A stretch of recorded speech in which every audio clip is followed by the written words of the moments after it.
Hi everyone. In this video we're going to solve activity 12-3 manometer fluids. A 15-inch manometer is used to measure the pressure drop across a water filter. The connecting lines in manometer are filled with water.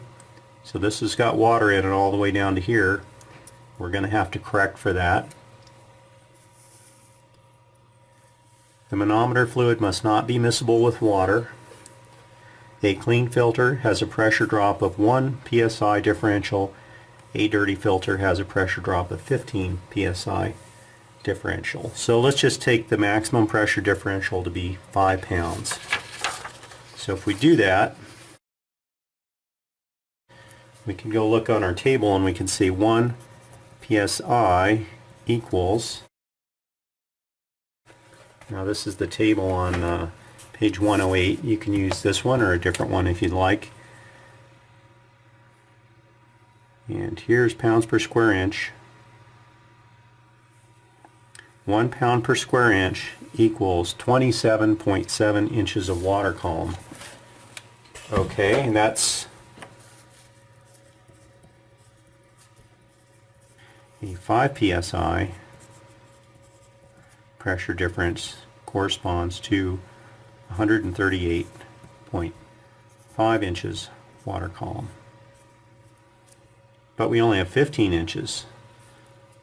Now, water has specific gravity of 1, and what we can do is we could say we have 138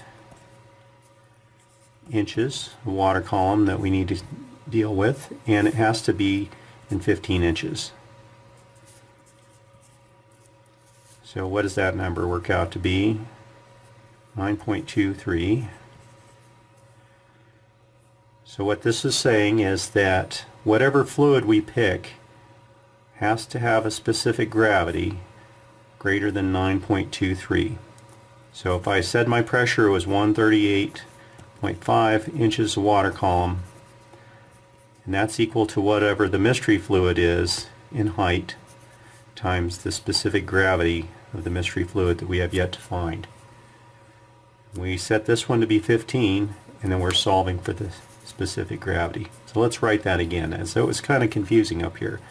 So 138.5 inches water column equals 15 inches, because that's how tall our manometer is. It can't be more than that, times the specific gravity. And when I rearrange this, I end up with this again. So there it is, 9.23. Well, there's only one working fluid that has the density that high, and that's mercury.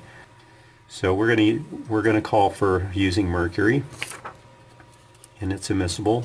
So that answers part 1. Now the next question, part 2. A manometer constant is the amount of pressure change per inch of height of manometer fluid.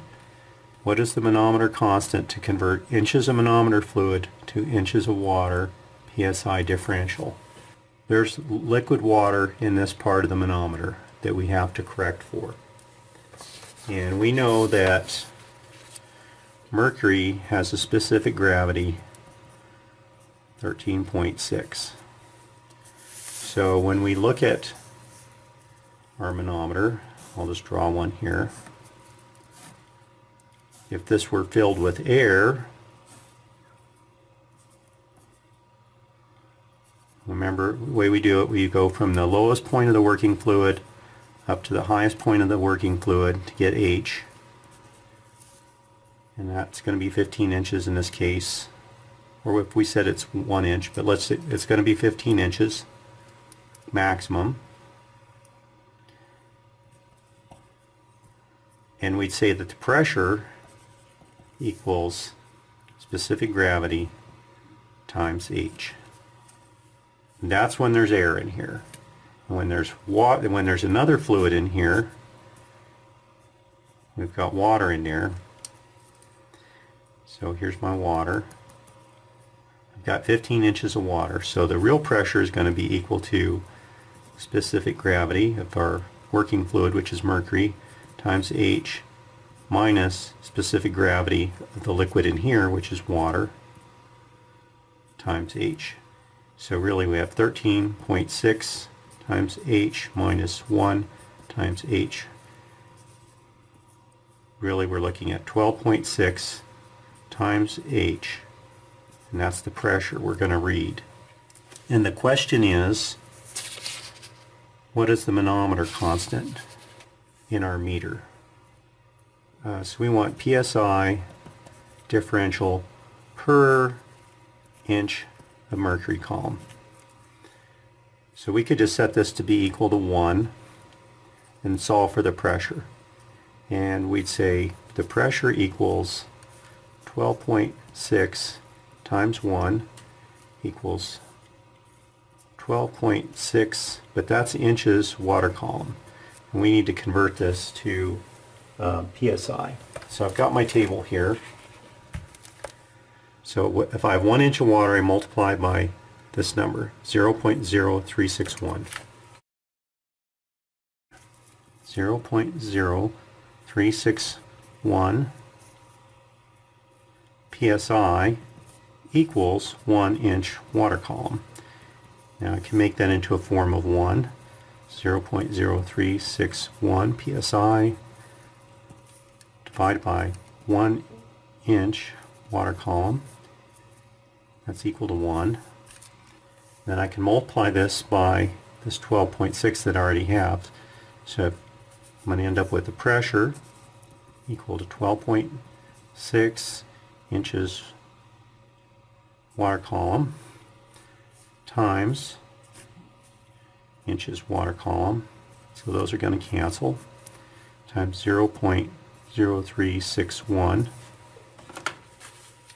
And let's see what that is.